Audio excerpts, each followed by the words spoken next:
और प्रशांत जी ईमानदारी और सच्चाई से प्रयास कर रहे हैं। उनको कोई ज़रूरत नहीं थी कि इस तरह से 18 महीना से धूप में, बरसात में, गर्मी में, तपिश में इस तरह से घूमने की, गांव-गांव में घूमने की। 78 साल के बाद बिहार में जो सरकारें आई और सरकारें गई, लेकिन किसी ने भी बिहार के लोगों को या बिहार को विकसित प्रदेश बनाने के लिए कोशिश नहीं की। बच्चों के भविष्य को बनाने के लिए वोट दीजिए, आप शिक्षा के लिए वोट दीजिए, आप रोजगार के लिए वोट दीजिए, आप पलायन मुक्त बिहार बनाने के लिए वोट दीजिए, आप बेरोजगार मुक्त बिहार बनाने के लिए वोट दीजिए, आप अच्छी कानून व्यवस्था बिहार में हो। कार्यक्रम था, प्रशांत किशोर जी आए हुए थे, क्या कुछ रहा, क्या बातें हुई?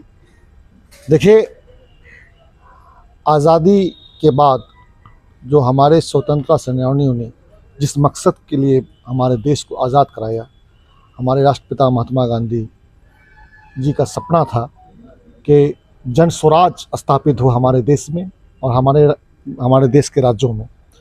लेकिन 78 साल बीतने के बाद भी आज जनता का राज, जनता का सुंदर राज, जन स्वराज स्थापित नहीं हुआ।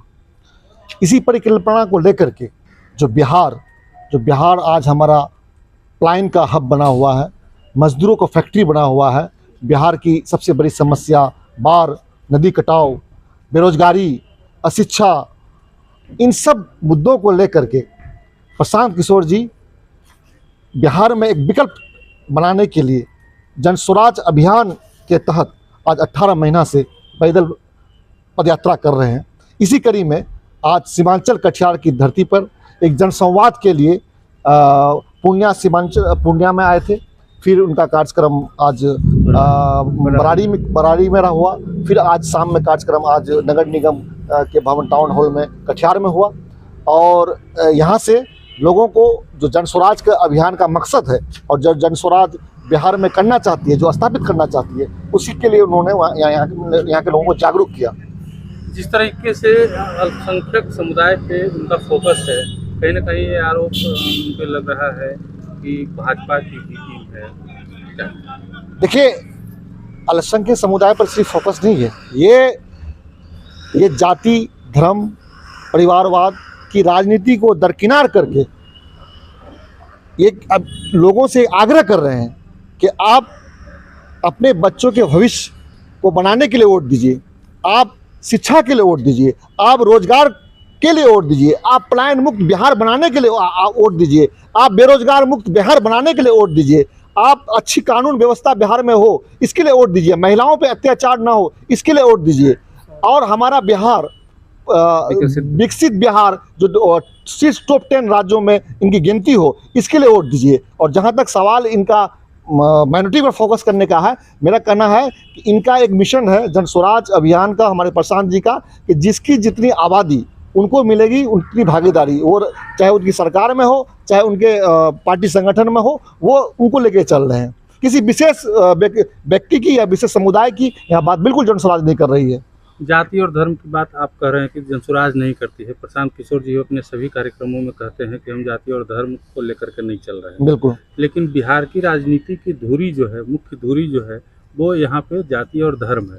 तो लगता है कि प्रशांत किशोर इसको तोड़ पाएंगे और सफल हो पाएंगे। बिल्कुल, यही तो इनका कहना है कि आज 78 साल के बाद बिहार में जो सरकारें आई और सरकारें गई, लेकिन किसी ने भी बिहार के लोगों को या बिहार को विकसित प्रदेश बनाने के लिए कोशिश नहीं किया। या बिहार आज गरीब क्यों है, बिहार के लोग आज पलायन क्यों कर रहे हैं, बिहार के लोग मजदूर क्यों है इनकी गिनती आज बिहार एक गाली क्यों बन गया है, यही समझा रहे हैं ना। इनका कहना यह है कि आज तक हम लोगों ने सिर्फ जाति और धर्म के नाम पर वोट दिया। हमने किसी को हराने के लिए वोट दिया, किसी को जिताने के लिए वोट दिया। मुसलमानों ने भाजपा को हराने के लिए वोट दिया। आप किसी को हराने के लिए या किसी को जिताने के लिए वोट मत दीजिए। आप अपने बच्चों के भविष्य के लिए वोट दीजिए, आप शिक्षा के लिए वोट दीजिए, आप अच्छी स्वास्थ्य व्यवस्था के लिए वोट दीजिए, आप रोजगार के लिए वोट दीजिए, कल कारखाने फैक्ट्री आए इसके लिए वोट दीजिए, बाढ़ मुक्त बिहार हो, कटाव मुक्त बिहार हो इसके लिए वोट दीजिए, पलायन मुक्त बिहार हो इसके लिए वोट दीजिए। बात तो वही कर रहे हैं। आप जब तक जाति धर्म के बंधन को नहीं तोड़ेंगे, अपने अंदर का से जो आपके अंदर जो घुसा हुआ है डीएनए में जाति धर्म मजहब की राजनीति, उसको जब तक नहीं निकालेंगे तब तक बिहार गरीबी से नहीं निकल सकता है। आपको वोट देने का पैटर्न को बदलना पड़ेगा, वो समझा रहे हैं। कहा जाता है कि ईमानदारी और सच्चाई से किया हुआ प्रयास कभी भी किसी का खाली नहीं जाता है।